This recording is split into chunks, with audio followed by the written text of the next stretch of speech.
कृष्ण को हम सब नमस्कार करते हैं। श्री कृष्णाय वयं नुमः।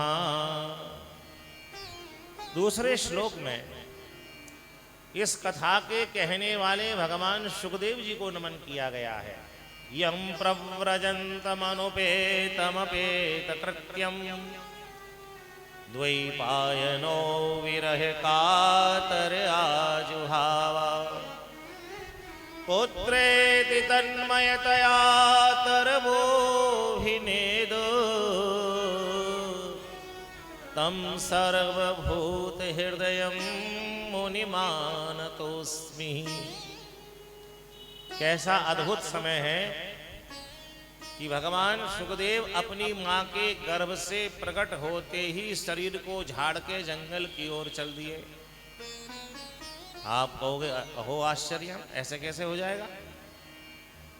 अरे 9वें महीने में बालक जन्म लेता है, कोई 10वें महीने में लेता है, ज्यादा ले कोई 11 महीने में ले, लेकिन वो जंगल की ओर कैसे चल देगा? तो भगवान सुखदेव ने 12 वर्ष की अवस्था में जन्म लिया था। आप कहोगे अहो आश्चर्यम, ऐसा कैसे हो सकता है? ये भगवान की लीलाएं हैं। ये सुखदेव कौन है? आप लोगों ने सुना है ना, अमरनाथ जी की यात्रा होती है और अमरनाथ जी में भगवान भोलेनाथ सती जी को अपनी शक्ति को अमर कथा सुनाते हैं। ये भी सुना होगा। वो अमर कथा क्या है? गीता जी सुनाते हैं, कोई पुराण, प्रस्थान त्रयी, रामायण, क्या सुना रहे? अमर कथा क्या है? कौशिकीय संहिता में ये स्पष्ट है कि उस भगवान भोलेनाथ सती को, शक्ति को श्रीमद् भागवत ही सुना रहे थे। यही अमर कथा है, अमरत्व प्रदान करने वाली। और जब भगवान भोलेनाथ 10वें स्कंद में भगवान की बाल लीलाओं का वर्णन कर रहे थे, जैसे कि यहाँ ठाकुर जी के जन्म के बाद होगी, तो सती जी की समाधि लग गई, आनंद में विभोर हो गई। भगवान भोलेनाथ के नेत्र स्फुटित हुए, उन्होंने सोचा ये तो सो गई है, जबकि वो आनंद में थी। तो मेरी कथा को कौन स्वीकार कर रहा है? देखा कि वहां एक शुक शावक, तोते का बच्चा था, वो घूम घूम करके कथा को सुनना था। अब लीला ऐसी है कि शिव जी को क्रोध आ गया उसके ऊपर कि ना तो भागवत का पूजन किया, ना प्रणाम किया, ना शिष्यत्व स्वीकार किया, कथा सुन रहा है। तो उन्होंने उसके लिए अपना त्रिशूल छोड़ दिया और उसके भय से वह शुक शावक व्यास जी के पत्नी के गर्भ में विराजमान हुआ। व्यास जी को आनंद हुआ कि घर में संतान होगी, आनंद होगा। जब 11 महीने तक जन्म नहीं हुआ, अरे आवाज ना आ रही है। कहा ऋषियों को सामर्थ्य थी बात करने की। व्यास जी तो साक्षात भगवान के 24 अवतारों में एक अवतार है। तो गर्भस्थ शिशु ने कहा कि मैं जन्म नहीं लूंगा। जन्म लेते ही भगवान की माया मुझे घेर लेगी। देखो, हमारी सबसे ज्यादा ज्ञानवान जो अवस्था है वो गर्भ की होती है। 6 महीने में गर्भ पूर्ण होकर झल्ली में आवृत हो जाता है। हमारे पुराणों में तो हजारों वर्ष पहले से वर्णित है, अब साइंस भी मान। और 7वें, 8वें, 9वें महीने के जितने भी दिन जाते हैं उसमें वो गर्भस्थ शिशु भगवान की प्रार्थना करके ही वायदा करता है।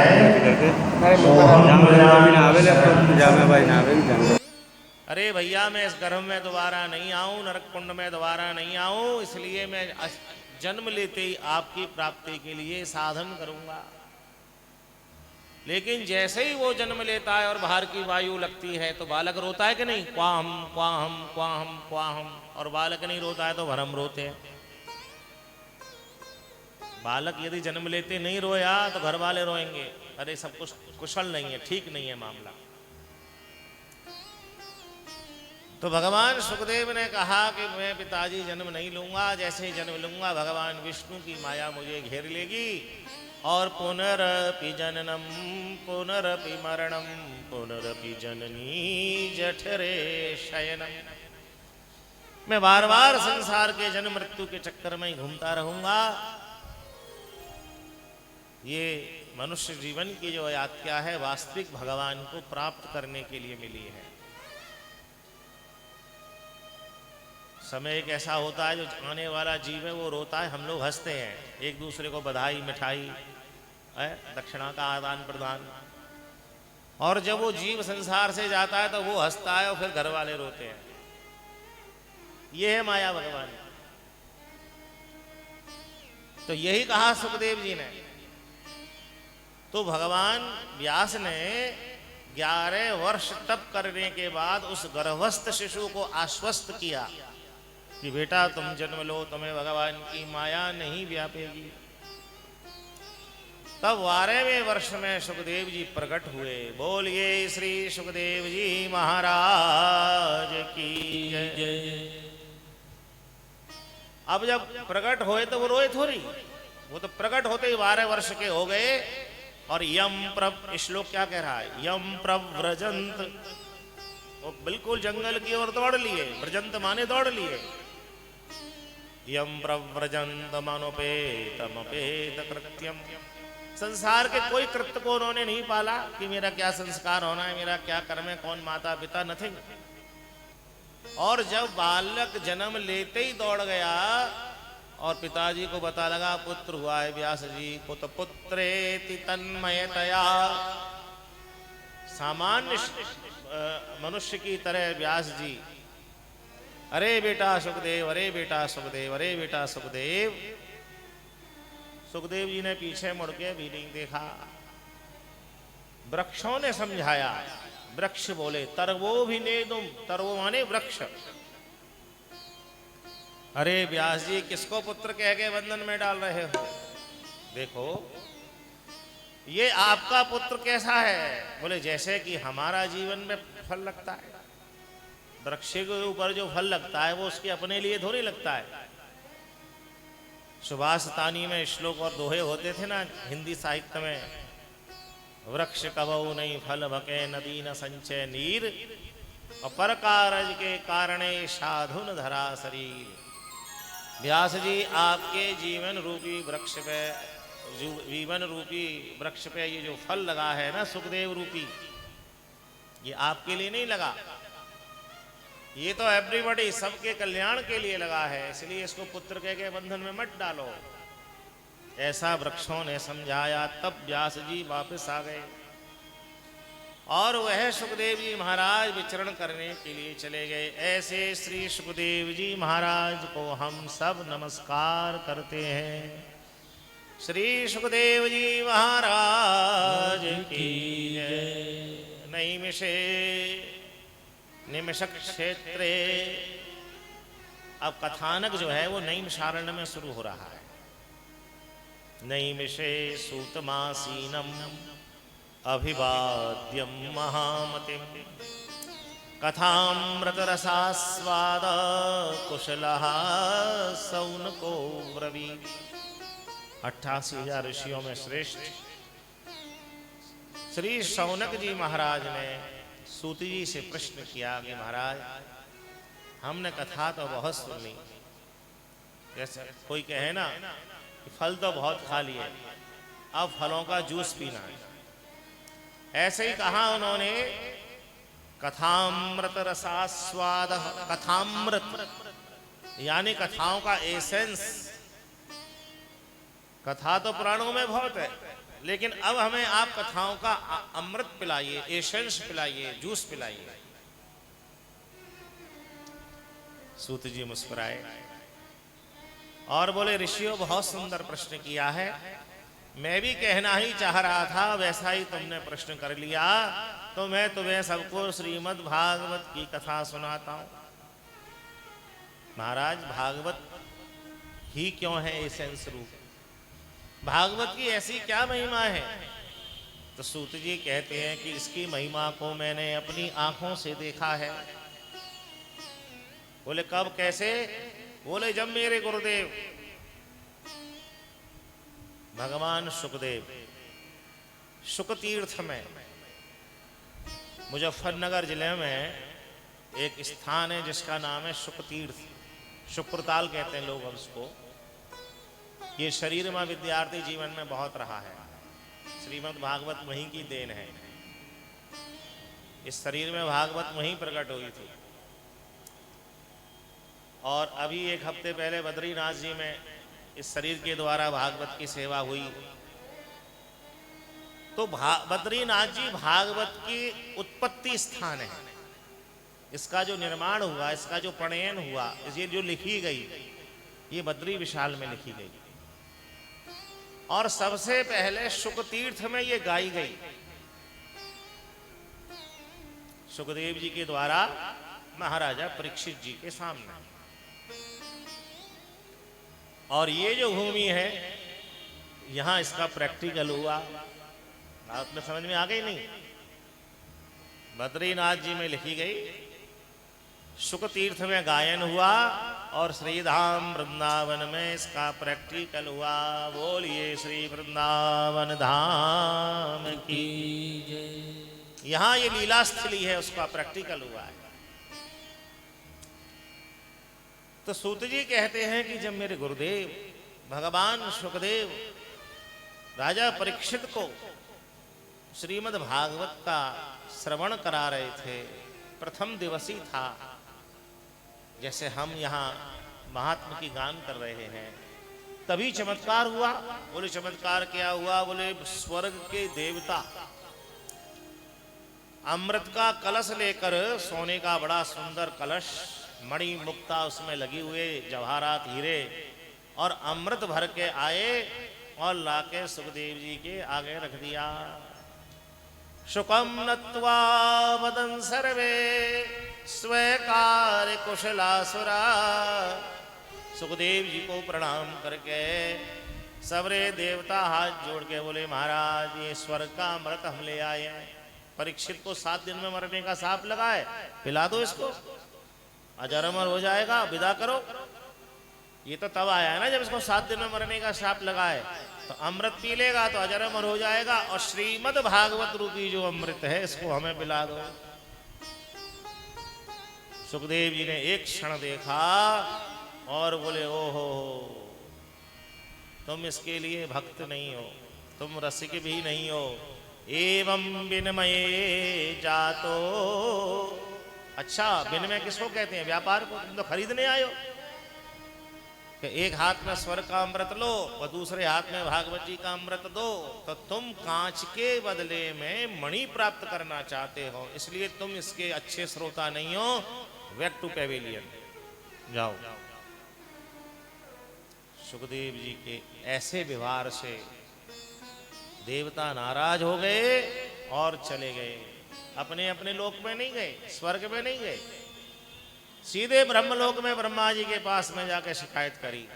देखो ये पृथ्वी के मनुष्य हमसे भी ज्यादा भाग्यवान हो गए हैं। हम गए कथा सुनने के लिए, हमें वापस कर दिया, और जबकि हम स्वर्ग के देवता, हम वो चीज लेके गए जो पृथ्वी का मनुष्य क्या देगा। ब्रह्मा जी ने कहा कोई बात नहीं, 7 दिन कथा होने दो, देखते हैं क्या फल मिलता है। और भगवान सुखदेव की कृपा से, भागवत जी की कृपा से कथा पूर्ण हुई। और 7वें दिन जब परीक्षित जी की मोक्ष हो गई, भगवान के पार्षद विमान लेकर आए, उसमें दिव्य देह धारण करके जब वो गए वैकुंठ में, रास्ता तो सत्य लोक से ही जाता था, ब्रह्मा जी के लोक से ही जाता था। सारे देवता बोले दादा गजब हो गया, देखो 7 दिन में परीक्षित का कल्याण हो गया। तब ब्रह्मा जी को भी आश्चर्य हुआ। ब्रह्मा जी ने अपने सामने एक तराजू लगवाई, और उस तराजू के एक पलले में 4 वेदों के संग में समस्त साहित्य रखा गया, और दूसरे पलले में श्रीमद् भागवत को स्थापित किया गया। तुलसी दल के संग में श्रीमद् भागवत वाला जो पल्ला था महाराज, वो जमीन से लग गया। बोलिए भागवत भगवान की जय। श्री सुखदेव जी महाराज की जय।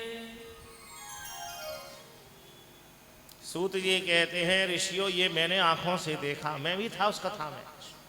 सूत जी कह रहे हैं कि शुकतीर्थ की कथा में मैं भी वहीं था, इसलिए मैं आपको भागवत सुनाता हूं। एक बार ऐसा संयोग बना ऋषियों, एकदा हि विशालायां चत्वार ऋषयो मलः सत्संगार्थं समायातः ददृशो तत्र नारदम्। एक बार विशालपुरी में बद्रीनाथ जी में 4 ऋषि जो हैं हमारे यहाँ, जिनको ब्रह्मा जी ने मानव रूप से सबसे पहले बनाया था, सनक, सनंदन, सनातन, सनत कुमार, इनको शनकादिक ऋषि कहते हैं। ये चारों भैया करोड़ों वर्ष की अवस्था है इनकी, लेकिन अभी भी 5 वर्ष के बालक की तरह भ्रमण करते हैं। बद्रीनाथ जी में आए और ऐसा संकल्प लेकर आए कि कोई सुनने वाला मिलेगा तो सुनाएंगे, और सुनाने वाला मिल गया तो सुनेंगे। सत्संग करना है। सत्संगार्थम समायातः, हम तीर्थों में जाएं तो किस लिए जाएं? केवल बिहारी जी की लस्सी और टिक्की खाने नहीं, सत्संगार्थम समायातः, अधिक से अधिक समय का सदुपयोग होना चाहिए। कितना परिश्रम करके आप लोग इतनी दूर से आए हैं, घर को छोड़कर, काम धंधे को छोड़कर, समय और पैसा खर्च कर रहे हैं, तो भैया यहाँ 24 घंटे में अधिक से अधिक हमारा समय भगवत कार्य में व्यतीत होना चाहिए। जो भी जप हम करते हैं उसको दूना कर दीजिए, सोना आधा कर दीजिए, भोजन आधा कर दीजिए, आनंद से अधिक लाभ लीजिए। सत्संगार्थम समायातः, अच्छे कमरे में सोना खाना पीना तो अपने घर में ही कर लेते हैं हम लोग। सत्संगार्थम समायाता ददृशु तत्र नारद, तुरंत नारद जी उनको दिखाई दिए। लेकिन नारद जी जो दिखाई दिए उनकी बड़ी विकल अवस्था थी, परेशान थे। और नारद जी को जब स्थिति में देखा तो ऋषियों में ने कहा, कथम ब्रह्मन् दीनमुखः कुतश्चिंता तरो भवान त्वरित कम्मते कुत्रम कुतश्चागमनम तवः। अरे तुम इतने परेशान क्यों हो? कथम ब्रह्मन् दीनमुखः, तुम्हारा मुंह सूख क्यों रहा है? किस बात की चिंता है? तुम तो ऐसे परेशान हो रहे हो जैसे कि किसी धनवान का पूरा धन चला गया हो। गत वित्तो यथा जना, जबकि तुम्हारी कोई गृहस्थी नहीं है, कोई व्यापार नहीं है, कोई सर्विस नहीं है, कोई लेना नहीं देना नहीं। तो देवर्षि मुस्कुराए और बोले, देखो भाई, संतों को चिंता अपनी नहीं होती, हम गृहस्थियों को चिंता स्वार्थ की होती है कि हमारा ये हो जाए, हमारा ये हो जाए, और संतों की चिंता परमार्थ की होती है कि कोई आया तो भूखा नहीं जाए, उनकी शरण में कोई आया, जिसलिए भी आया उसका कार्य हो जाए, चाहे संत मुंह से कहे या ना कहे, लेकिन संत हृदय नवनीत समाना, वो तो मक्खन की तरह पिघल जाते हैं। तो नारद जी कहते हैं मुझे अपनी कोई चिंता नहीं है, लेकिन परमार्थ की चिंता है। बोले महाराज परमार्थ की क्या चिंता है? तो बोले सुनो ऋषियों, नारद जी के बड़े भाई हैं ये। ब्रह्मा जी ने दूसरे नंबर पे नारद जी को ही बनाया था, पहले ये 4 बनाए थे, फिर आगे विस्तार से समझाऊंगा। कथम ब्रह्मन् दीनमुखः, तो नारद जी कहते हैं कि अहम तुम पृथ्वीं यातो ज्ञात्वा सर्वोत्तमहमिति, पुष्करं च प्रयागं च काशीं गोदावरीं तथा हरिक्षेत्रं कुरुक्षेत्रं श्रीरंगं सेतुबंधनम। नारद जी कहते हैं ऋषियों क्या बताऊं, मेरा मन हुआ कि चलो पृथ्वी बहुत सुंदर है, वहां भगवान की सबसे सुंदर कृति मनुष्य रहता है, विवेक प्रधान, बुद्धि प्रधान, तो चलो उस पृथ्वी का अवलोकन कर आए। और मैं पृथ्वी पे घूमने आ गया। और देवर्षि कह रहे हैं कि मैं यहाँ संसार में कोई दिल्ली, बम्बई, कलकत्ता नहीं गया, महानगर में नहीं गया, कहाँ गया? पुष्करम च प्रयागम च काशीम गोदावरीम तथा, तीर्थों में गए। लेकिन क्या कह रहे हैं वो? सत्यम नास्ति स्पा शौचम दया दानम न विद्यते। वर्तमान में कलकाल के प्रभाव से हमारे तीर्थों का यही हाल हो गया है। ये बड़ा कटु शब्द है। जैसे कि राजनीति के ठेकेदारों ने राजनीति का सत्यानाश किया है, धर्म के ठेकेदारों ने धर्म की महिमा को गिराया है। तीर्थों में रहने वाला जो समाज है वो केवल उदरम भरणो जीवः, वो ये देखते हैं कि जो तीर्थ यात्री आया इससे कितना अधिक दान ले लिया जाए, इसके अलावा और कोई महाराज उनके जीवन में सत्य नहीं है, दया नहीं है, तप नहीं है, शौच नहीं है, पवित्रता नहीं है। उदरम भरणो जीव बराकः कूट भाषण, ये बिल्कुल सत्य है। मैं नहीं कह रहा हूं, देवर्षि नारद जी के शब्द हैं।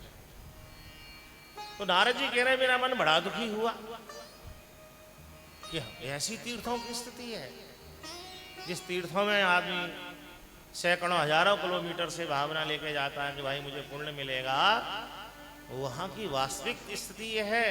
मन बड़ा दुखी हुआ तो मैं श्रीधाम वृंदावन चला गया। और वृंदावन में मैं जब गया तो बोले भैया सबसे बड़ा मंदिर तो श्री वाके बिहारी का है। श्री वृंदावन में 5 ठाकुर थे सबसे पुराने, प्राचीन जो मंदिर थे।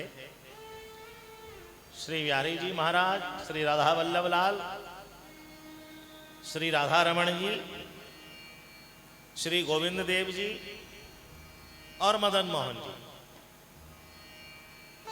तो गोविंद देव जी तो जयपुर में विराजमान है आजकल, और मदन मोहन जी करौली में विराजमान है राजस्थान में। और पुराने ठाकुरों में 3 अभी भी यहाँ हैं। ठीक है, इन तीनों का दर्शन तो करेंगे आप, बिहारी जी के तो गोद में ही बैठे हैं।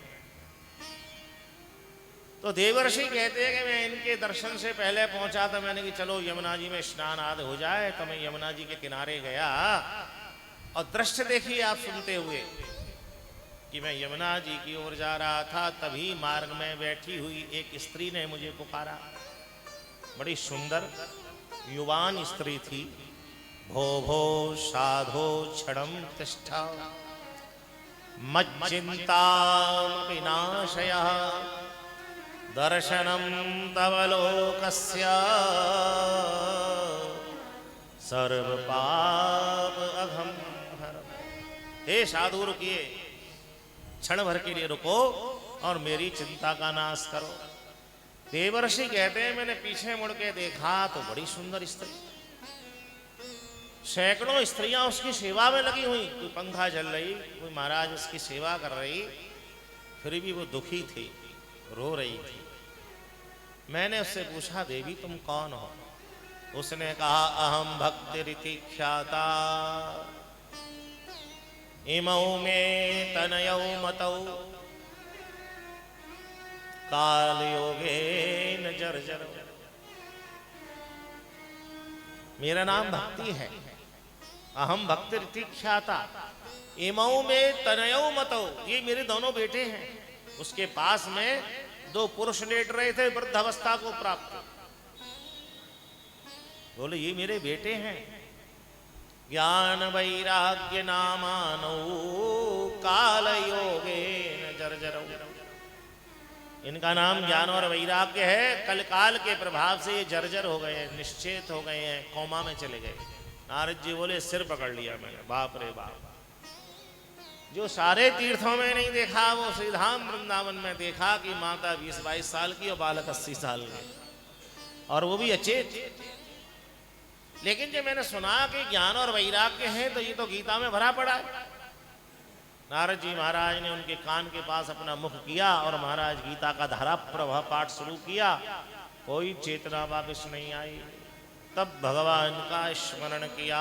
श्रीमन नारायण नारायण नारायण श्रीमन नारायण नारायण नारायण श्रीमन नारायण नारायण नारायण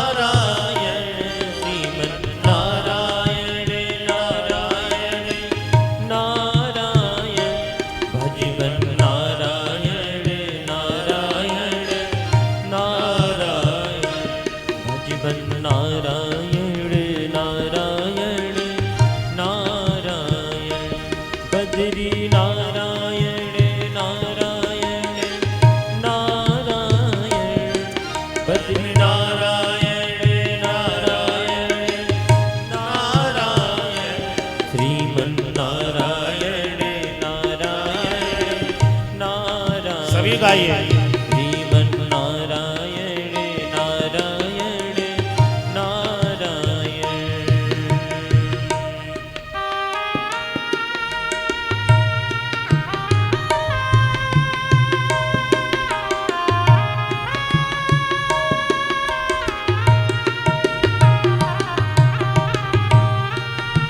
हरि बोल।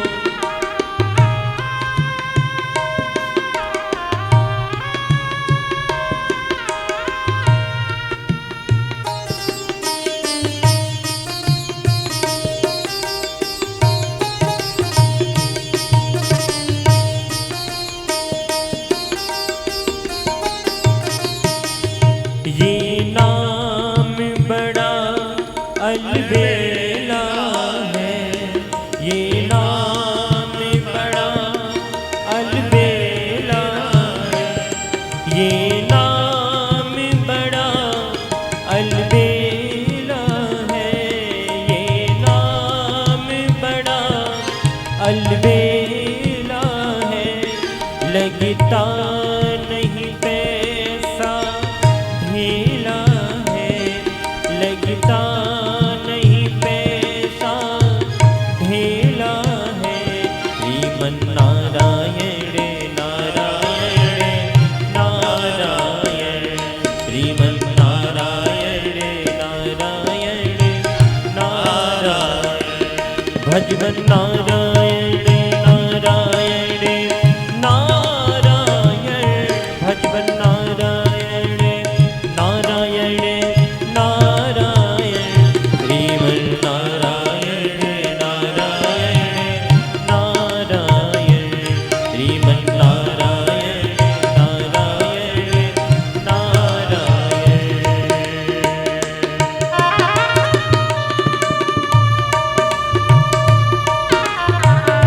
श्री राधे।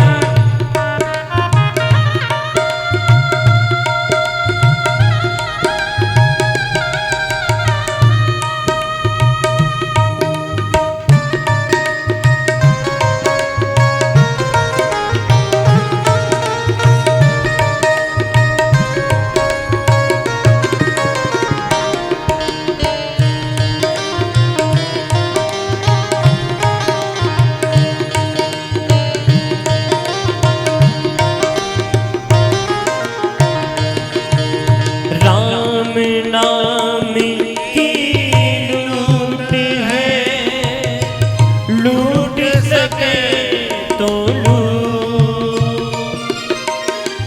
राम नाम की लूट है, लूट सके तो लूट। अंतकाल पछताओगे हो, अंतकाल पछताओगे जब प्राण जाएंगे छूट। श्रीमन्नारायण नारायण नारायण।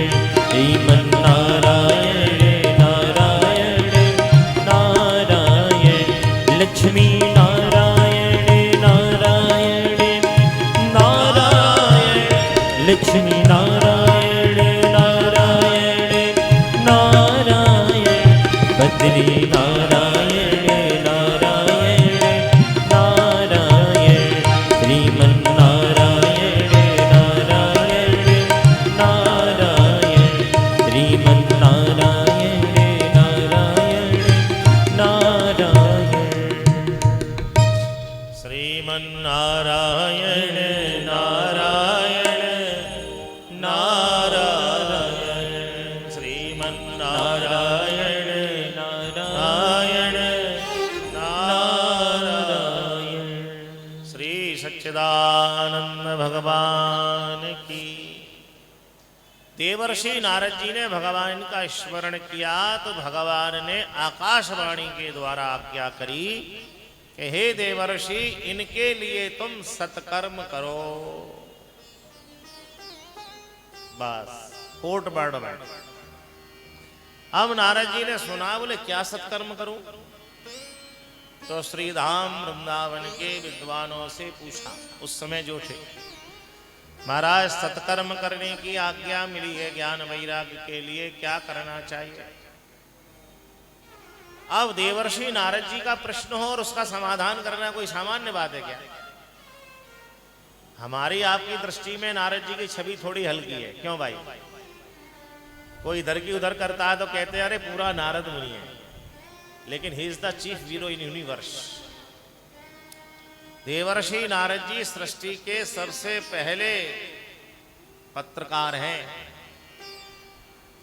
आपको सारे पत्रकारों के ऑफिस में नारद जी का फोटो मिलेगा, और वैशाख के महीने में नारद जी की जयंती आती है तो आपको वहां पूजा होती मिलेगी। 14 भवनों में क्या समाचार है ये भगवान के लिए देवर्षि देते हैं। नारम ज्ञानम ददाति इति नारदः, नारद शब्द का अर्थ है सबको ज्ञान दे।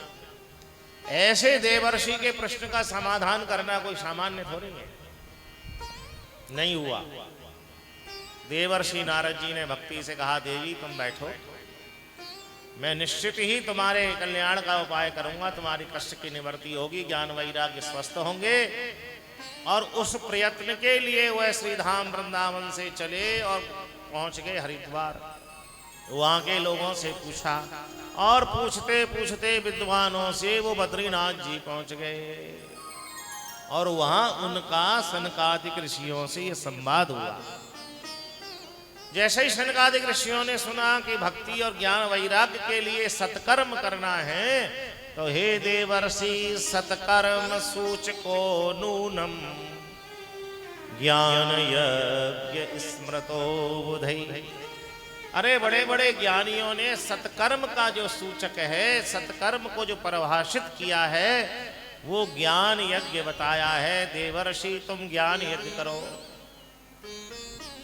तो नारद जी बोले करूं क्या, तुम करा दो। जैसे पंडित जी को बताएं ग्रह दशा कि भाई ये शांति कराओ, तो बोला ठीक है कर दो। तो नारद जी को बताई, नारद जी बोले तुम ही कथा कर दो।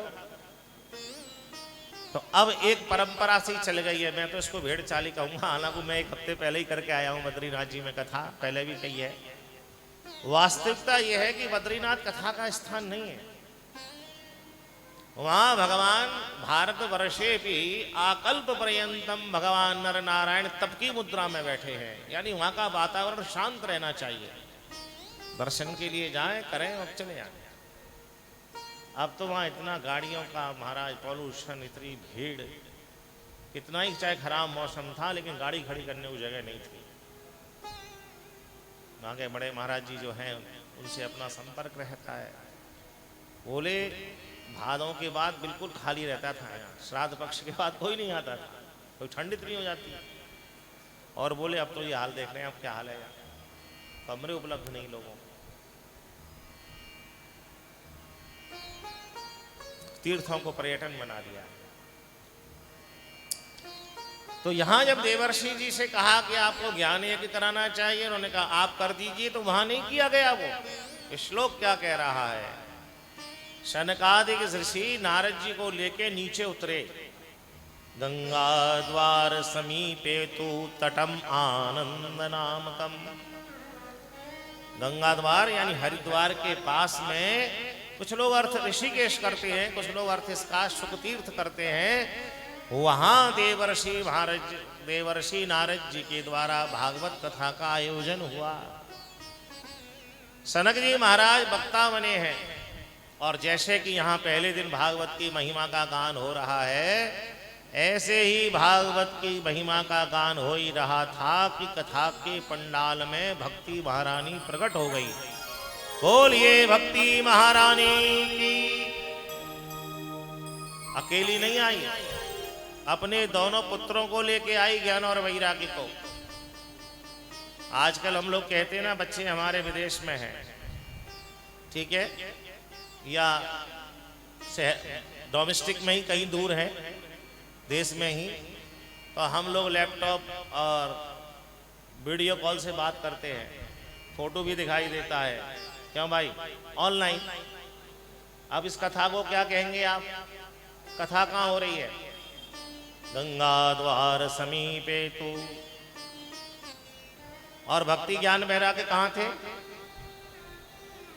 श्रीधाम वृंदावन में यमुना जी के किनारे वहां कथा हुई और यहां सुनी गई। उसके प्रथम दिवस की कथा का प्रभाव यह हुआ कि ज्ञान और वैराग्य पुष्ट हो गए और भक्ति महारानी उनको लेके कथा के पंडाल में प्रकट हो गई। और ऐसे प्रकट नहीं हुई, श्री कृष्ण गोविंद भक्ति सुतौ तौ तरुणौ गृहीत्वा। तरुणौ जो 80 वर्ष के अचेत थे, कोमा में थे, वो तरुण हो गए, जवान हो गए, 18 साल के। भक्ति सुतौ तौ तरुणौ गृहीत्वा प्रेमई के रूपा, प्रेम से नाचते गाजते हुई प्रकट हुई। श्री कृष्ण गोविंद हरे मुरारे, हे नाथ नारायण वासुदेव। श्री कृष्ण गोविंद हरे मुरारे, हे नाथ नारायण वासुदेव। हे नाथ नारायण वासुदेव, हे नाथ नारायण वासुदेव। हे नाथ नारायण वासुदेव, हे नाथ नारायण वासुदेव। श्री कृष्ण गोविंद हरे मुरारे, हे नाथ नारायण वासुदेव। श्री कृष्ण गोविंद हरे मुरारे, हे नाथ नारायण वासुदेव।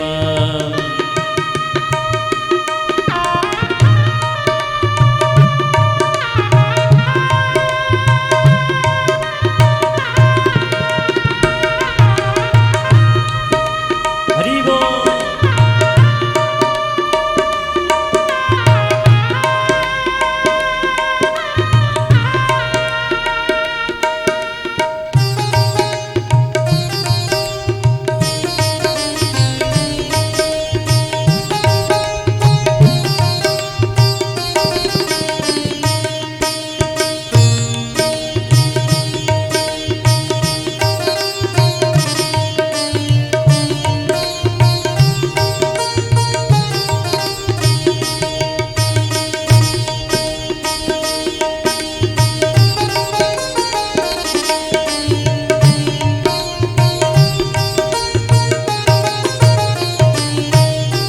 प्यारे जरा तो मन में विचारो, प्यारे जरा तो मन में विचारो। क्या साथ लाए क्या ले चलोगे, प्यारे जरा तो मन में विचारो। प्यारे जरा तो मन में विचारो। क्या साथ लाए क्या ले चलोगी, क्या साथ लाए क्या ले चलो। जाए यही साथ हरदम तुम्हारे, जाए यही साथ हरदम तुम्हारे। हे नाथ नारायण वासुदेव। श्री कृष्ण गोविंद हरे मुरारे, हे नाथ नारायण वासुदेव। पिति माति स्वामी सखा हमारे, पिति माति स्वामी सखा हमारे। हे नाथ नारायण वासुदेव। श्री कृष्ण गोविंद हरे मुरारे, हे नाथ नारायण वासुदेव। श्री कृष्ण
जाऊं तुम्हें, निष्काम होके दिन रात गाऊं, निष्काम होके दिन रात गाऊं। हे नाथ नारायण वासुदेवा, श्री कृष्ण गोविंद हरे मुरारे। हे नाथ नारायण वासुदेवा, हे नाथ नारायण वासुदेवा, हे नाथ नारायण वासुदेवा। श्री कृष्ण गोविंद हरे मुरारे। हे नाथ नारायण वासुदेवा। भक्ति सुतौ तौ तरुणौ गृहीत्वा, प्रेमैकरूपा सहसा विरासी। श्री कृष्ण गोविंद हरे मुरारे। नाथेति नामानि मुहुर्वदन्ति। बार बार इस संकीर्तन को मुहुर माने बार बार करती हुई प्रकट हो गई। देवर्षि नारद जी तो बड़े आश्चर्य में हुए। कीर्तन के बाद नाचती गाती भक्ति ने कहा, देवर्षि हमारा आसन कहाँ है? भाई जिसके लिए कथा कराई जा रही है उसके लिए आसन तो हो। हाँ, भक्ति के लिए ज्ञान वैराग्य के लिए कथा कार्य है, आसन कहाँ है? देवर्षि बोले, हमने तो ये सोचा था पूरी कथा होने के बाद ज्ञान वैराग्य पुष्ट होंगे। भाई पूरी डोज जब हो जाएगा, पूरा कोर्स हो जाएगा, जब ये व्यक्ति स्वस्थ होगा। और जब 7 दिन के बाद तुम अगर आओगी तो फिर तो लास्ट में भंडारा प्रसाद करोगी और राधे राधे। लेकिन तुम्हारा आगमन तो पहले दिन ही हो गया। इसलिए अमृत बिंदु है कि एक फर्स्ट डोज से ही काम हो जाता है। बोले अब बताओ कहाँ बैठे? तो देवर्षि ने कहा, देवी अपने दोनों पुत्र ज्ञान वैराग्य के संग में जितने भी भक्त हैं उनके हृदय में विराजमान हो जाइए। बोलिए भागवत भगवान की जय। तो श्रीमद् भागवत की महात्मा का सबसे पहले दिन का फल यह है कि वह भक्ति अपने ज्ञान और वैराग्य पुत्रों के संग में हम सब के वक्षस्थल पर विराजमान हो जाए। बोलिए श्री वृंदावन बिहारी लाल की जय। उस दिन की कथा जब पूर्ण हुई तो चर्चा, जब रात को समीक्षा होती है कथा की, तो देवर्षि ने कहा, अरे ऋषियों ये तो बड़ी सुंदर कथा है। देखो प्रारंभ के दिन ही भक्ति की कष्ट की निवृत्ति हो गई और वो श्रीधाम वृंदावन से चल के यहाँ कथा में आ गई। ऋषियों ने मुस्कुराते हुए कहा, देवर्षि ये तो ज्ञान और वैराग्य केवल अचेत हुए थे, वृद्धावस्था को प्राप्त हुए थे। यदि किसी का शरीर भी चला गया हो और अपने प्रारब्ध वश वह प्रेतो व पिशाचो व भूत आदि बन गया हो, उसके निमित्त भी यदि कथा श्रवण कराई जाती है तो उसका भी उद्धार हो जाता है। नारद जी मुस्कुराते हुए बोले, ऐसे मानने वाला नहीं हूं।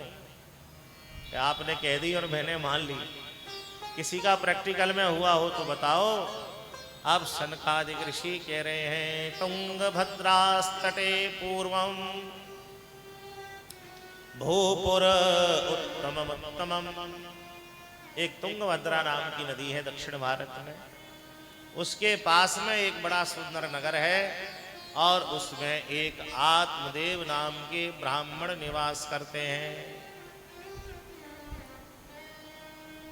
ये हमारे आपके शरीर की कथा है सबकी। श्रीमद् भागवत की समस्त कथाएं हमारे जीवन पर बिल्कुल सच्चरत बैठती हैं। और वो अकेले नहीं है, बैचलर नहीं है, उनकी पत्नी है, उसका नाम है धुंधली। बहुत लंबे समय का ग्रस्त जीवन हो गया, घर में कोई संतान नहीं हुई। उसके कारण घर में कलेश हुई। तो आत्मदेव ने घर का त्याग कर दिया और जंगल में मरने के लिए चला गया, आत्महत्या करने के लिए। ये कथा हमारे शरीर की क्या है? तुंग माने श्रेष्ठ, तुंग माने श्रेष्ठ। ये मनुष्य का जो शरीर है सबसे श्रेष्ठ है। भगवान कहते हैं ममई वांशो जीव लोके जीव भूत सनातना, सबसे अधिक मनुज मोहि भाए दुर्लभो मानसो देहो। गीता भागवत के एकादश स्कंद का ये श्लोक है। दुर्लभो मानसो देहो देहिनाम क्षण भंगुरा। इसी को गोस्वामी जी कहते हैं कि महाराज मनुष्य का जो शरीर है वो बड़ा दुर्लभ है, देव दुर्लभ है। तो तुंग माने ये शरीर, अभद्र माने कल्याण करने वाला। साधन धाम मोक्ष कर द्वारा, ये शरीर क्या है? साक्षात साधन है किसका? मोक्ष प्राप्त करने का। जैसे कि आप लोग वहां से आए तो गाड़ी फ्लाइट से आए हैं, है ना, कुछ लोग फ्लाइट से भी आए, तो वो क्या था? साधन था यहाँ आने का। ऐसे ही भगवान के पास जाने के लिए ये मनुष्य का शरीर साधन है। तो तुंगभद्र का मतलब क्या हुआ? मनुष्य का शरीर, और उसके अंदर आत्मदेव नाम के ब्राह्मण रहते हैं। रहते हैं कि नहीं भाई बताओ? हम बोल कैसे रहे, आप सुन कैसे रहे अगर नहीं है? आत्मदेव अंदर है तभी तो बोल रहे हैं। शरीर की चेतना जो है वो इसीलिए तो चल रही है सब। धुंधली जो पत्नी है वो हमारी बुद्धि है, भेदमयी बुद्धि है। तो नारायण वो आत्मदेव मरने के लिए जंगल में चले गए और एक जलाशय के पास देखा, बड़ा गहरा जल है, भंवर पड़ रही है, बस लगाओ छलांग। तैयारी थे कि एक महात्मा प्रकट हो गए। भगवान हजारों नेत्रों से हमारे कर्म को देखता है। सहस्त्र शीरेखा पुरुषः सहस्राक्षः सहस्रपादा। और एक महात्मा को भेज दिया कि बचाओ से। यति रूप में भगवान प्रकट हुए। ब्राह्मण ने जैसे ही देखा तुरंत उनके पैर पकड़ के रोने लग गया। महात्मा ने पूछा कथम रोदसी विप्रत्वम काते चिंता बलीयसी, क्यों रो रहे हो ब्राह्मण देवता? बोले महाराज धिक जीवन प्रजाहीनम, बिना संतान के जीवन बिल्कुल बेकार है। देखो इतना लंबा ग्रस्त जीवन हो गया, मेरे कोई संतान नहीं हुई, इसलिए शरीर को छोड़ने के लिए आया हूं। बोले एक जन्म की बात कर रहा है, 7 जन्म तक नहीं है। और क्यों प्राप्त करना चाह रहा है संतान? बोले उसके बिना कल्याण कहाँ होगा। बोले अच्छा, बोले संतान से कल्याण होगा ये मानना वैसे ही है जैसे कि दूसरे के कंधे पे बंदूक चलाना। दूसरे के कंधे पे बंदूक जलाना ही ऐसे ही है कि हमारा पुत्र, हमारी संतान हमारा कल्याण करेंगी। भाई जब भगवान ने विवेक प्रधान ये शरीर हमको दिया है सब तरह से सुविधा देकर, तो स्वयं अपना कल्याण क्यों ना करें? क्यों दूसरे से अपेक्षा की जाए? बोले महाराज ये ज्ञान की जो बात है ना मेरी समझ में नहीं आ रही। या तो मैं मरता हूं आपके सामने, नहीं तो संतान होने का कोई उपाय। बहुत समझाया महात्मा ने। बोले आज तू संतान के लिए मर रहा है, एक दिन संतान है इसलिए मरेगा। नहीं है सुख भाई, नहीं माना, मरने को तैयार हो गया। तब कृपा करके महात्मा जी ने एक फल उसको दे दिया कि ले जाओ खा लो, अपनी पत्नी को खिलाना, इसे ले जाओ और भगवान कृपा करेंगे तो बड़ा सुयोग्य पुत्र होगा। प्रसन्न हो गया। बड़े पहुंचे हुए महात्मा जी ने प्रसाद दिया है, लेकर अपने घर पर आया, पत्नी धुंधली को दिया, देवी ये प्रसाद खाओ, फल को खाओ, बड़ा सुयोग्य पुत्र होगा, महात्मा जी का आशीर्वाद है। उसने कहा हाँ ठीक है रख दो। उसकी श्रद्धा ही नहीं थी, उसकी इच्छा ही नहीं थी कि संतान। ब्राह्मण देवता ने रख दिया। अब देवी जी ने स्नान आदि करके जो भी नियम किया, जब फल खाने बैठी और उसको देखा तो धुंधली का प्रैक्टिकल क्या है देखिए आप। धुंधली शब्द का प्रैक्टिकल, वह देवी जी सोच रही हैं कि फल भक्षेण गर्भस्यात् गर्भो उदर वृद्धिता, मैं ये फल खाऊंगी तो मैं गर्भवती हो जाऊंगी, गर्भो उदर वृद्धिता, मेरा पेट बढ़ेगा, स्वल्प भक्षा, थोड़ा खाया जाएगा, तो शक्तिहीनो भविष्यति, मैं कमजोर हो जाऊंगी, और मैं कमजोर हो गई, पूर्ण गर्भ हुआ, दैवा घाटी ब्रजेत ग्रामे पलायेत गर्भणी कथम, कदाचित गांव में आग लग गई और वो आग लगते लगते हमारे घर तक आ गई, तो पलायेत गर्भणी कथम, मैं पूर्ण गर्भ को लेकर कैसे भाग के अपने जीवन को बचाऊंगी। अभी फल खाया नहीं है उसने, ये धुंधली है। पॉजिटिव में नेगेटिव को देखना और नेगेटिव में पॉजिटिव को देखना। बोले चलो ऐसा नहीं हुआ, पूरा समय ठीक निकल गया, तो सुखदेव वस विन्यावत, अगर सुखदेव जी की तरह 12 वर्ष रह गया तो मेरी मृत्यु तो अवश्य हो जाएगी। इसलिए सुकुमारी सुखी भवेत, मेरी दृष्टि में तो मैं ऐसे ही बिना संतान की ही सुखी हूं। ऐसा सोच ही रही थी कि जाकी जैसी भव्यता तैसी बने सहाय, उसकी भगनी आ गई, छोटी बहन। अरे बहन धुंधली क्या कर रही है? अरे बोले कर क्या रही हूँ, तेरे भैया जी ये फल ले आए, कह रहे हैं इसे खा लो पुत्र हो जाएगा। तो बोले तेरा क्या मन है? बोले मेरी बिल्कुल श्रद्धा नहीं है, मेरा बिल्कुल मन नहीं है। तो बोले ऐसा कर, इस फल को उठा के गाय को खिला दे, 10 साल से ऐसे ही खड़ी है, होना होगा इसके हो जाएगा। फल खिला दिया गाय को। बोले अब क्या कहूँ? बोले कह दिया मैंने फल खा लिया। बोले फिर? बोले गर्भवती होने का नाटक करती रही। बहन ने कहा देख बहन, स्पष्ट बात यह है कि तेरे घर में धन बहुत है और मेरे घर में संतान बहुत है। अभी मैंने गर्भ धारण किया है, अब जो भी होगी वो मैं तुझे दे दूंगी, तू मुझे धन दे देना, और तब तक पति से कह दे कि हाँ धन वो फल खा लिया और गर्भ है। बहन से सौदा पक्का हो गया। और ऐसे समय व्यतीत हुआ, उसकी भगनी को प्रसव हुआ, पुत्र हो गया। रात्रि के अंधकार में वो धुंधली के कक्ष में आ गया। सवेरे होते होते ब्राह्मण को बताया घर में पुत्र हुआ है, बड़े प्रसन्न हुए, आनंद उत्सव मनाने लगे। धुंधली ने बुलाया, बोले क्या कर रहे हो? पहले इस बालक की प्राण रक्षा की इंतजाम तो करो, हमारे स्तनों में दूध नहीं है। अब वास्तविक गर्भ हो तो भगवान कृपा करे, दूध की व्यवस्था करे। जब उसने वास्तविक गर्भ ही धारण नहीं किया तो नारायण बालक का कैसे पालन हो? घर में गाय का दूध भी नहीं। तो धुंधली ने कहा कि हमारी बहन को बालक हुआ, वो चल बसा, उसको बुला लो, वो इसका पालन कर देगी। उसी का बच्चा था।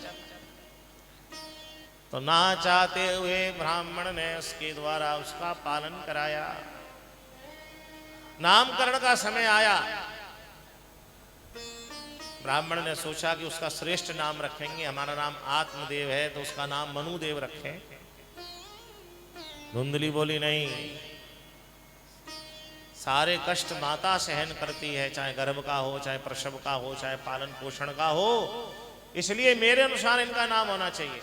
तो मेरा नाम धुंधली, तो इसका नाम धुंधकारी होगा। ऋषि कहते हैं कुछ दिनों के बाद में गौ माता को प्रसव हुआ है। सर्वांग सुंदर, केवल कान उसके गाय जैसे थे, ऐसे एक बालक का प्राकट हुआ। बोलिए गोकर्ण जी महाराज की। दोनों बालकों का समान पोषण हुआ है। माँ बाप तो सभी को एक सा खिलाते हैं, एक सा पढ़ाते हैं, लेकिन बड़े होकर क्या हुआ? गोकर्णो पंडितो ज्ञानी, जैसा महात्मा ने कहा था उस फल का वैसा ही प्रभाव हुआ। पुत्र ही हुआ और पंडितो ज्ञानी हुआ, सर्वशास्त्र विशारद हुआ, और धुंधकारी महाखला, चोरी से आया ना, खरीद के आया ना, इसलिए वो दुष्ट हो गया। और ऐसा दुष्ट हुआ कि जीवन में सारे व्यसनों को उसने पाल लिया। शिक्षा की अवस्था में ही जितने भी व्यसन होते हैं यहां से ग्रहण करने वाले, यहां से ग्रहण करने वाले, यहां से ग्रहण, सबको उसने पाल लिया। और देखिए रोटी कभी महंगी नहीं है, ना थी ना होंगी। भगवान पुरुषार्थ करने वाले व्यक्ति को कभी भूखा नहीं सुलाता है। आदमी ईमानदारी से जिस क्षेत्र में है प्रयास करे, तो भगवान सबको तन ढकने के लिए वस्त्र और अन्न देते हैं। महंगाई तो व्यसनों की होती है, आवश्यकता से अधिक की महंगाई है। अब यही धुंधकारी करने लगा, व्यसनों के लिए चोरी करने लग गया। माता पिता को जब ये लगा कि भाई घर में से धन नष्ट हो रहा है, तो उन्होंने धन के ऊपर प्रतिबंध लगाया, दुबका के रखा, ताला पूंछी, जो व्यवस्था करते थे लोग। और धुंधकारी ने जब ये देखा तो पिता से धन मांगने लगा। तो आज आत्मदेव इसलिए मरेंगे कि भैया ये पुत्र है, एक दिन ये नहीं है इसलिए मर रहे थे। और धन ना देने के कारण वह पिता के ऊपर लड़ गया, आक्रमण करने लग गया। आत्मदेव ने अपने को एक कक्ष में बंद कर लिया और मरने को तैयार हो गए, फांसी लगाने को तैयार हो गए। ये संसार है, धन है तो दुखी, नहीं है तो दुखी, संतान है तो दुखी, नहीं है तो दुखी। आशा ही परमम दुखम, नैराश्यम परमम सुखम। और जब गोकर्ण जी को ये पता लगा कि धुंधकारी ने पिता का अपमान किया है, वह मरने के लिए कक्ष में बंद हो गए हैं, आया, अनुनय विनय करके कक्ष खुलवाया, देखा पिताजी रो रहे थे।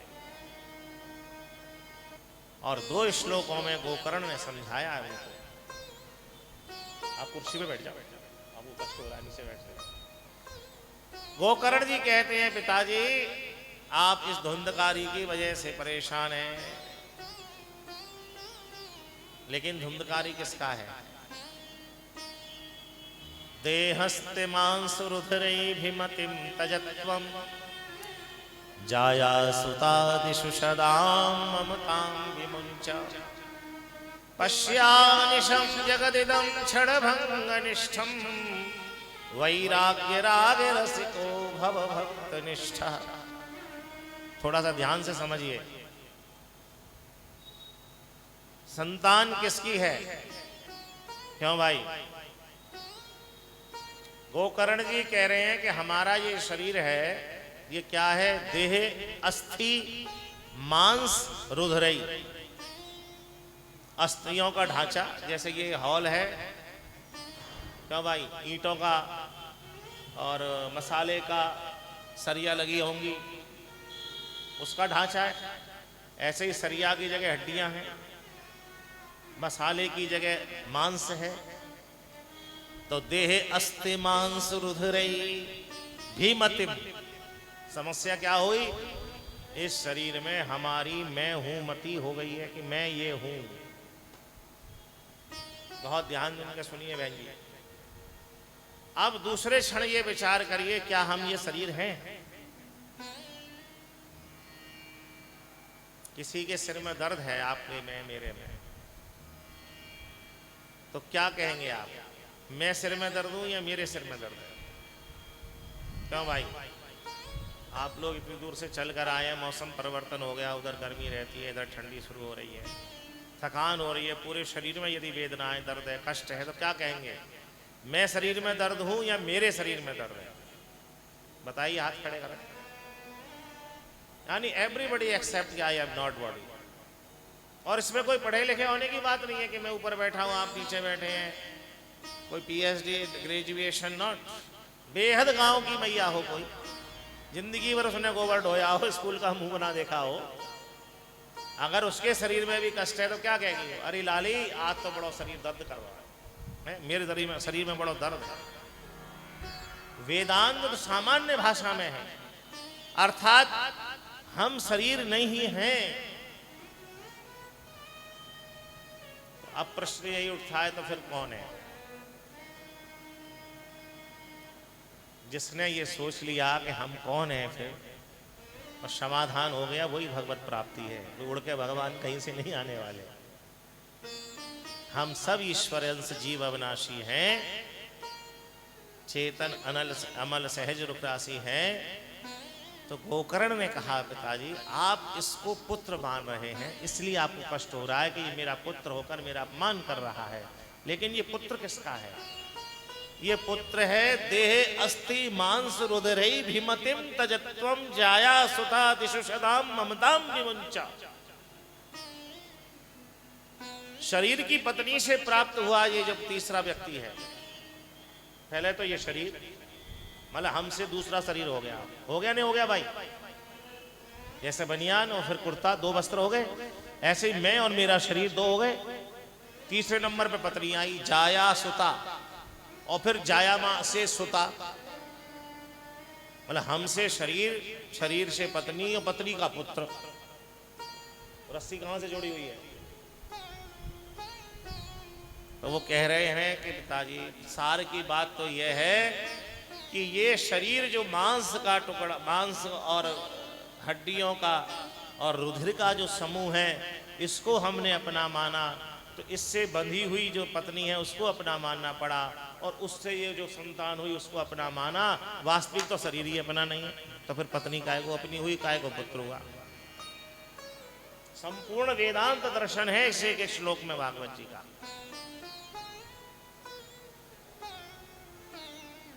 जाया सुता दिशु सदाम ममताम विमुंचः। अब होता क्या है कि पुत्र ने हमारा अपमान किया तो हम पुत्र की आसक्ति छोड़ना चाहते हैं।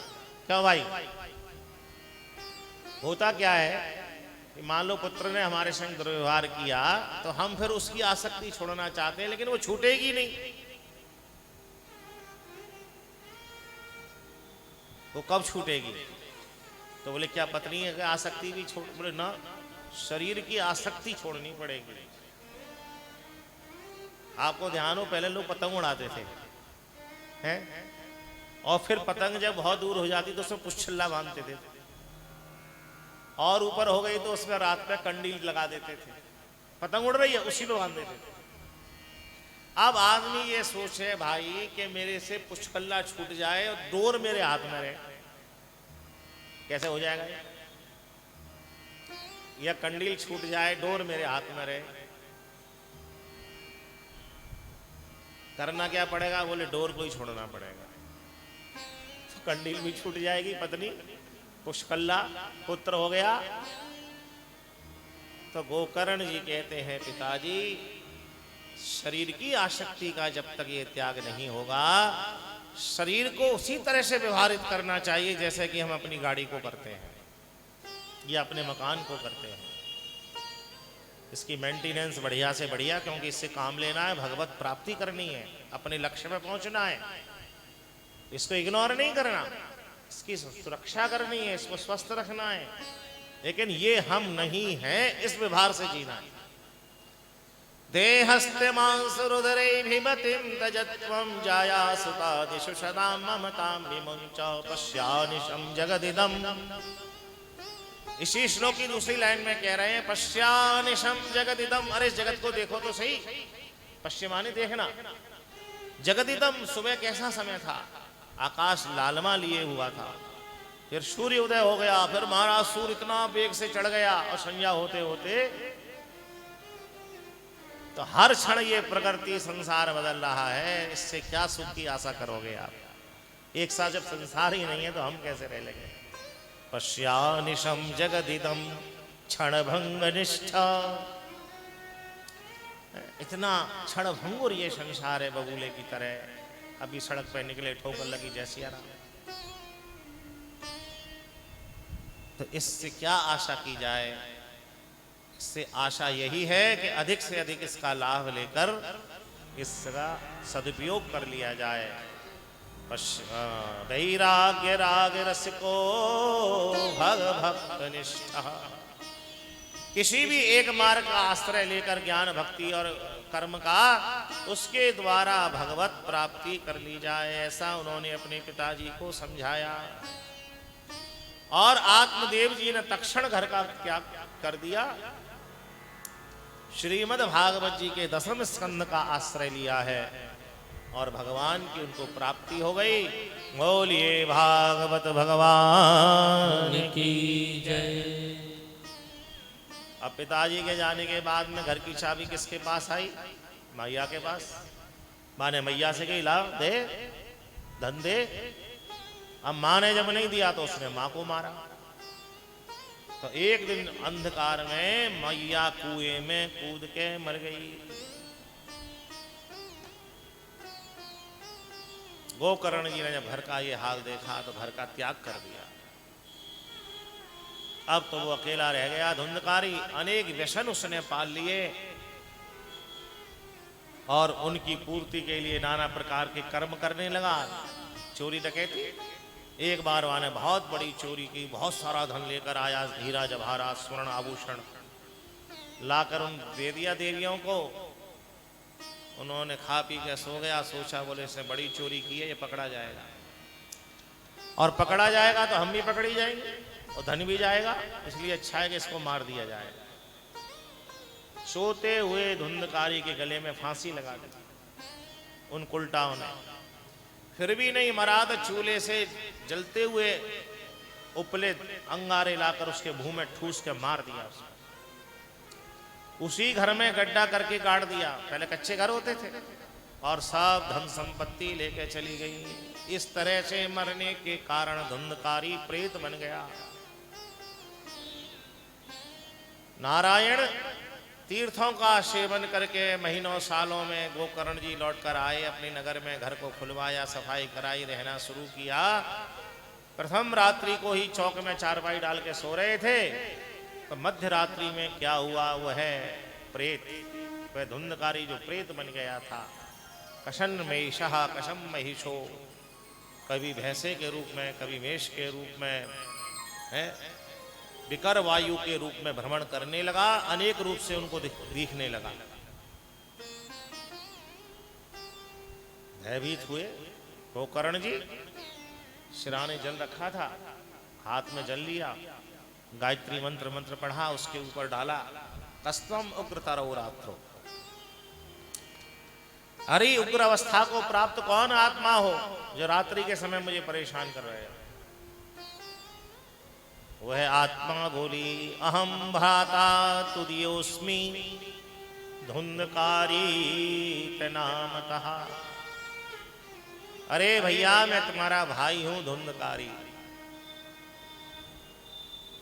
स्वकीयनैव दोषेण ब्रह्मत्वं नाशितं मया। मैंने अपने ही कर्म के द्वारा अपना जो ब्राह्मणत्व था उसका नष्ट किया। अर्थात ब्राह्मण के करने वाले जो कर्म हैं, विद्या अध्ययन करना, विद्या का दान करना, यज्ञ करना, यज्ञ कराना, दान लेना, दान देना, ये मैंने कर्म नहीं किए, इसलिए मैं प्रेत बन गया। अब तुम कृपा करके मुझे उद्धार कर। सांत्वना दी। प्रातःकाल होते ही शहर के विद्वानों से बुलवाकर पूछा गोकर्ण जी ने क्या करना चाहिए, मेरा भाई प्रेत बन गया है। सबने कहा रे आप तो स्वयं विद्वान है, खुद विचार करिए। उन्होंने भगवान सूर्य से पूछा। भगवान सूर्य ने श्रीमद् भागवत कथा की आज्ञा दी। हे गोकर्ण, श्रीमद् भागवतान मुक्ति ही सप्ताह वाचनम गुरु। सप्ताह विधि जो है वो भगवान सूर्य की आज्ञा है। हे गोकर्ण जी, अपने भाई को सप्ताह विधि से श्रीमद् भागवत सुनाइए। स्वयं विद्वान थे, घर के भारी महाराज पंडाल लगा के कथा शुरू कर दी। प्रेत का आह्वान किया तो व्यवस्था में सजावट में एक बांस लगा था 7 गांठ वाला, उसमें वायु रूप से आकर वो बैठ गया। ऐसी कथा है कि पहले दिन की कथा पूरी हुई तो एक गांठ, दूसरे दिन दूसरी। वस्तुतः ये हमारे शरीर की ही स्थिति है। मूलाधार चक्र से लेके सहस्त्रार तक 7 ही छिद्र होते हैं। उनका स्फुटित होना ही बांस का फटना है। और पूरी कथा महाराज उसने सुनी, एक एक करके उसका छिद्र स्फुटित हुआ और 7वें दिन पूरा बांस फट गया। दिव्य रूप से चतुर्भुजी होकर, पीतांबर पहनकर, तुलसी की माला से मंडित होकर दिव्य मुकुट धारण करके भगवान की सायुज्य मुक्ति उसको प्राप्त हुई और हाथ जोड़ के खड़ा हो गया, हे भैया गोकर्ण, धन्या भागवती वार्ता प्रेत पीड़ा विनाशनी। अरे भैया गोकर्ण, ये तुम्हारी भागवत जी बड़ी धन्य है, इसने मेरी प्रेत पीड़ा का नाश कर दिया। ऐसे भागवत की महिमा को गान करते करते भगवान के पार्षद विमान लेकर आए और उसमें बैठ के वह चला गया। बोलिए भागवत भगवान की जय। सारे श्रोता खड़े हो गए, बोले सबने कथा सुनी है, लेकिन इसके लिए विमान क्यों आया? गोकर्ण जी ने कहा कि अभी संकल्प इसके कल्याण का था। फिर गोकर्ण जी महाराज ने कुछ वर्षों के बाद सबके कल्याण के लिए कथा करी और महाराज सबका उद्धार हुआ, सबको लेके वो भगवान के धाम को चले गए। बोलिए भागवत भगवान की जय। देवर्षि नारद जी की इस कथा में उद्धव जी प्रकट हुए। जैसे कथा में महात्मा लोग आते हैं, संत लोग आते हैं, यहां भी हम बुलाएंगे, आप बुलाएंगे तो आएंगे। नारद जी ने उनका पूजन किया, बोले महाराज कुछ आपका आशीर्वचन हो जाए। तो यहां उद्धव जी ने कहा है कि हे देवर्षि, यह श्रीमद् भागवत साक्षात भगवान का स्वरूप है। तिरोधाय प्रविष्टोम श्रीमद्भागवतार्णवः। उद्धव जी कह रहे हैं मेरे ही निवेदन करने पे भगवान इसमें प्रविष्ट हो गए हैं श्री कृष्ण, इसलिए यह श्रीमद् भागवत साक्षात भगवान श्री राधा कृष्ण का विग्रह है। बोलिए भागवत भगवान की जय। सुखदेव जी महाराज प्रकट हुए उस कथा में, तो सुखदेव जी महाराज का पूजन किया, उन्होंने भी भागवत के श्लोकों का गान किया। सुखदेव जी तो कहते हैं कि जो भागवत कराने का संकल्प ले लेता है और जैसे ही कथा शुरू होती है तो भगवान उसके हृदय में आकर बैठ जाते हैं। इतनी सुंदर ये कथा है। बोलिए भागवत भगवान की जय। और फिर उस कथा में भगवान नारायण प्रकट हुए। अकेले नहीं आए, जब भगवान आते तो अकेले थोड़ी आएंगे। तो भाई प्रधानमंत्री राष्ट्रपति आए तो अकेला थोड़ी आएगा। तो ऐसे ही भगवान के जो 12 पार्षद हैं ना, प्रहलाद नारद पराशर पुंडरीक व्यासांबरीश शुक्र शौनक भीष्म दाल्भ्यान रुकमांगदार्जुन वसिष्ठ विभीषणानि पुण्यानिनान् भवति भागवतान् नमः।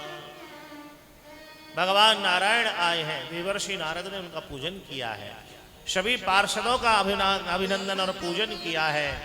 फिर भगवान ने बड़ा सुंदर आशीर्वाद दिया और भगवान की आज्ञा से कथा की पूर्ति पे बड़ा सुंदर कीर्तन का आनंद हुआ। और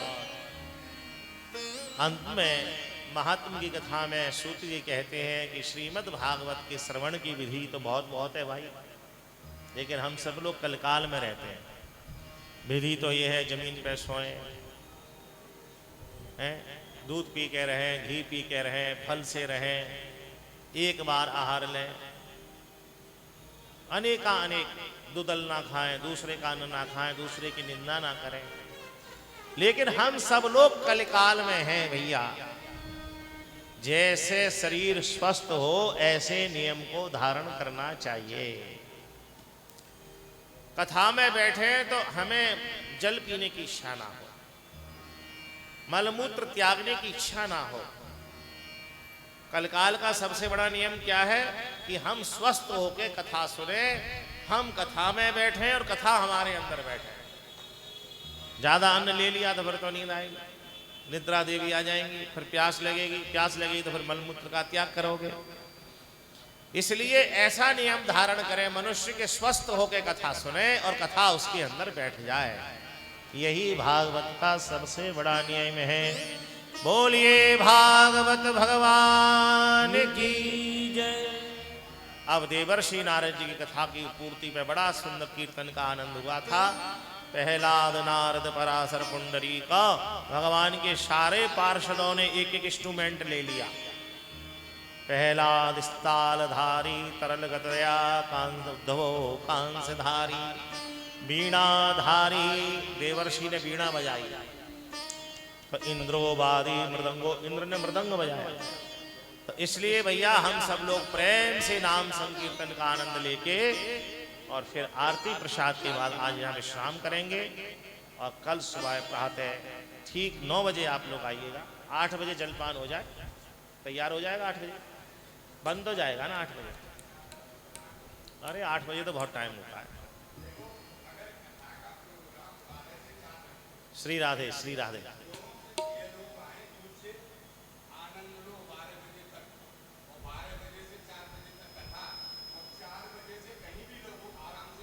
फिर आनंद लो, ठीक है। अभी बात करते हैं, ठीक है।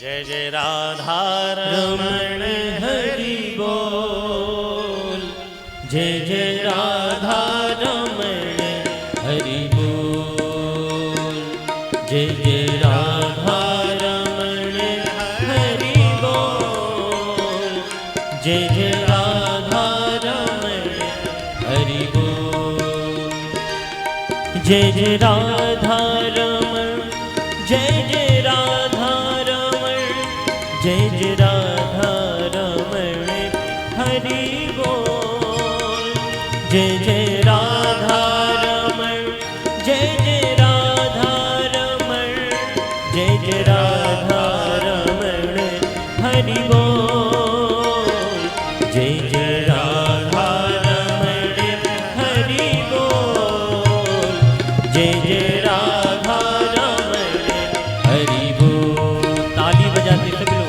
जय जय राधा रमण हरि बोल, जय जय राधा रमण हरि बोल।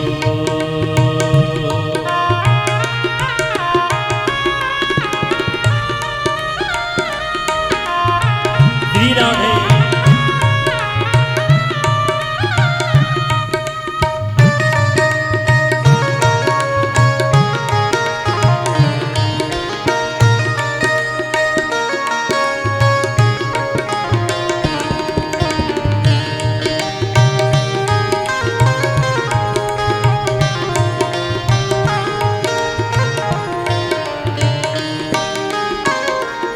नटनागर नमल छेल रसिया, नटनागर नमल छेल रसिया, मेरो प्यारो कन्हैया मन बसिया, मेरो प्यारो कन्हैया मन बसिया, मेरो प्यारो कन्हैया मन बसिया। दोनों रस के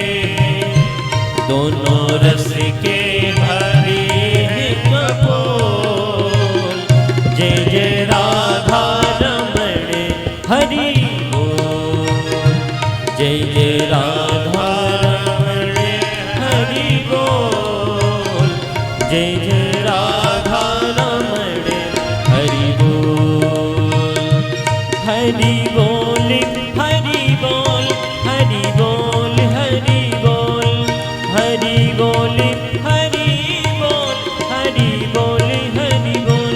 जय जय राधा, जय जय राधा रमण हरि बोल, जय जय राधा रमण हरि बोल, जय जय राधा रमण हरि बोल, जय जय राधा रमण हरि बोल।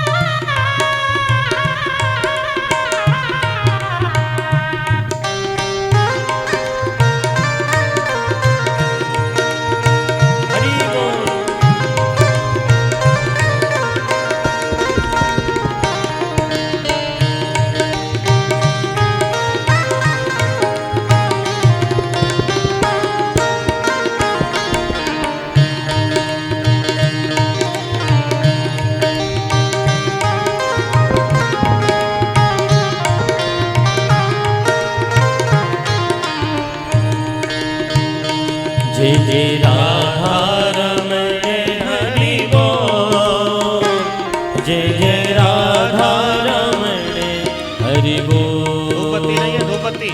जय जय राधा धूपबत्ती नहीं है, धूपबत्ती। हरि बोल, धूपबत्ती। जय जय राधा रमण हरि बोल, जय जय राधा रमण, जय जय राधा रमण, जय जय राधा रमण हरि बोल, जय जय राधा रमण, जय जय राधा रमण, जय जय राधा रमण हरि बोल, जय जय राधा रमण हरि बोल, जय जय राधा रमण हरि बोल, जय जय राधा रमण हरि बोल, जय जय राधा रमण हरि बोल। जय जय श्री राधे, जय जय श्री राधे, जय जय श्री राधे। श्री भागवत भगवान की जय, श्री वृंदावन धाम की जय, श्री बांके बिहारी लाल की जय, श्री यमुना महारानी की जय, संत भगवान की जय, गौ माता की जय, भारत माता की जय, नमः पार्वती पतये हर हर हर महादेव। श्री राधे। श्री भागवत भगवान की है आरती, पापियों को पाप से है तारती। श्री भागवत भगवान की है आरती, पापियों को पाप से है तारती।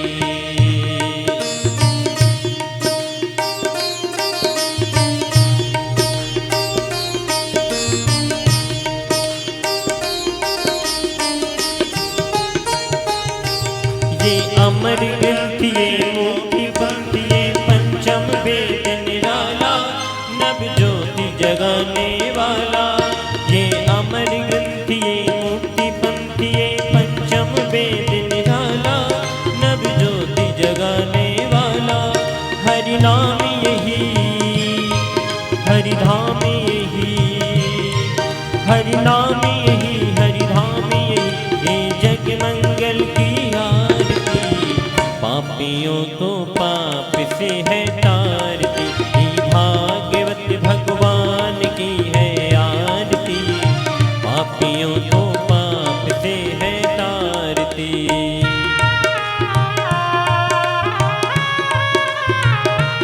जय हो।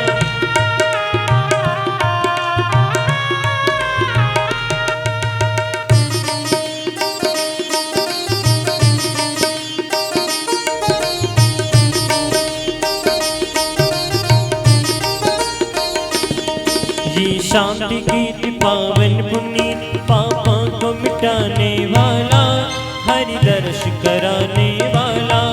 ये शांति गीत पावन पुनीत, पापों को मिटाने वाला, हरि दर्श कराने वाला।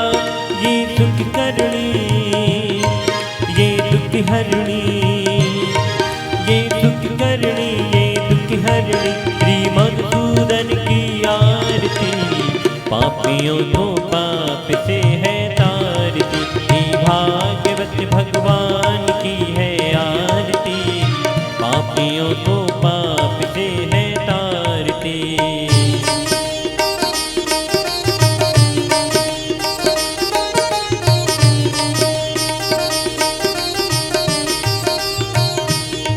ये मधुर बोल जगपंथी कौन सन्मार्गी बताने वाला, बिगड़ी को बनाने वाला। ये मधुर बोल जगपंथी कौन सन्मार्गी बताने वाला, बिगड़ी को बनाने वाला। हरि नाम यही, हरि धाम यही, हरि नाम यही, हरि धाम यही। हे प्रभु महिमा की आरती, पापियों को पाप से है